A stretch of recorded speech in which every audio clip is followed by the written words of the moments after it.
There was an article a while back, and we talked about her briefly, that she quit teaching and went to Costco. Do you remember that? I do remember Yeah, that. it made national news. She's like, I make more at Costco. I'm leaving. Wow. And she did. She made more at Costco. Now, I saw this article posted online, and it was wild because teachers were commenting underneath of it, and they were echoing that statement. One teacher, I read her comment. She said that her daughter works at Starbucks. Yeah. And her daughter, as a barista, has better benefits and makes more money than she does as a fifth-year teacher. That's insane. Isn't that crazy? That's crazy. I know. I want to go work at Starbucks. I would too, actually. Espresso. Yeah, that'd be great. And plus you get coffee for free. Pay me in coffee. Yeah. I don't need money at that point. But they went back to the teacher that left for Costco. And they didn't just say, hey, look, obviously the money's one thing, but why else did you leave? And she went ahead for Business Insider and made a list of the 5 reasons she decided to leave for Costco. Okay, she said, I'm much happier. These 5 things drove me out. So hopefully school districts, again, can pay attention. We're literally Jay-Z here making the blueprint. Oh, what? And we are telling you what you need to do. Yes. Whether they listen or not, I don't know. It's your boy. The number one thing she said is the job never ends. That's what forced her out. She said, look, I have contracted time from 8 to 3:30, but the evenings were full. The summer was busy, moving classrooms, doing all sorts of things. She said typically at school for 10 to 12 hours a day, 20 hours of work per week outside of the contracted hours just to stay on top of things. That's what's always so, I guess, rage-inducing to me is that last line, just to stay on top of things. Not even ahead. They're not doing extra. No. It's like, I'm just trying to do what you're already asking of me. Yeah. And that means we're asking too much, and we should be paying for those outside contract hours. But you don't get paid for How any of that. this isn't a class action lawsuit, I don't know. And the reason I say that with wholeheartedness is like, we technically are hourly employees as a teacher. I know they pay salary, but they break it down hourly in the school district that I was in. They do. And how you can sit here and go, we're paying you $20, $30 an hour, and here's your salary. And then say, by the way, we're giving you 65 hours of work a week. Yeah. To me, that's screams lawsuit.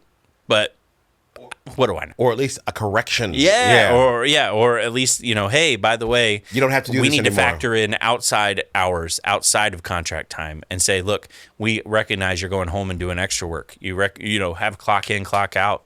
How long were you truly at the school? True. All right. The next one, she said, number 2, I didn't feel supported.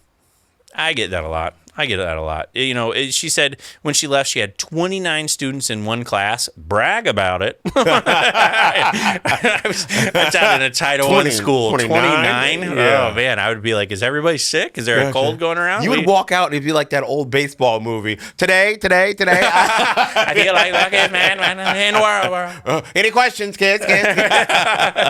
And they said no support staff, no teachers' aides. Ideally, she said it shouldn't be more than 20 to 22 students. Yeah, we get it. Now, and are teachers' aides, because I don't know, is that still a thing? It is. Can we find them? No. My aunt used to be a teacher's aide, and it was 10 an hour. Oh, wow. 10 an hour. Ooh, Yeah. McDonald's pays $16 an hour. Right. To make McNuggets. You You guys are out of your McNugget mind. Yeah. If you think people are going to do that for and $10. it's automated. You just press a button. Yeah. That's it. There it is. But these people have to develop and craft young minds, and we're like $10. You get pulled 10 different directions. Yeah. Ugh. Can you imagine having a class full of, let's say, 30 kids and knowing that you're getting 33 cents per child for an hour of work? Sally Struthers got more money than that. I for know. Those kids. Yeah. Remember? In the arms of man. Number 3, she says, I didn't feel safe. She said, and this is a very harsh line, but it's true. She said, I didn't sign up to dive in front of bullets when I chose education as a career. Wow. And she said, I thought I was going to change the world, not put my life on the line. So, I mean, unfortunately, it's a stark reminder that is part of it. You know, I recently did a state of teaching episode, so I've been putting out these state of teaching episodes and talked about the money they're putting into school safety. Yeah. And I didn't really discuss, but like behind the scenes, we're pouring in millions of dollars, and it's wild, man. Some of these schools are putting in like bulletproof glass and How crazy is that? escape hatches and panic buttons, and I'm just like, is that where we're at? Yes. You know, and Yes. you continue to say, by the way, we're not giving you a raise this year because we had to bulletproof your glass. It's like, wait, what? What? Yeah. The problem also, it's twofold, Devin. You worry about people, mass shootings, people coming into your school and doing stuff. But now you worry against students being violent against teachers. Like we've done multiple stories about teachers getting beat up by kids. A girl maced a teacher because the teacher took the phone away. Yeah. Like it's you get in both ends now. Like, how do you deal with that? Like, your Yeah. mental health must be at a breaking point, honestly. Of course, yeah, because I mean, you got to worry about who's coming in from the outside, And- the attacks coming from the inside, Side, yeah. and parents that are getting more hostile too. They are. I mean, That's a good there's- point. There's parents that have restraining orders. I mean, That's crazy. that's wild. Hopefully, these are all wake up calls, man.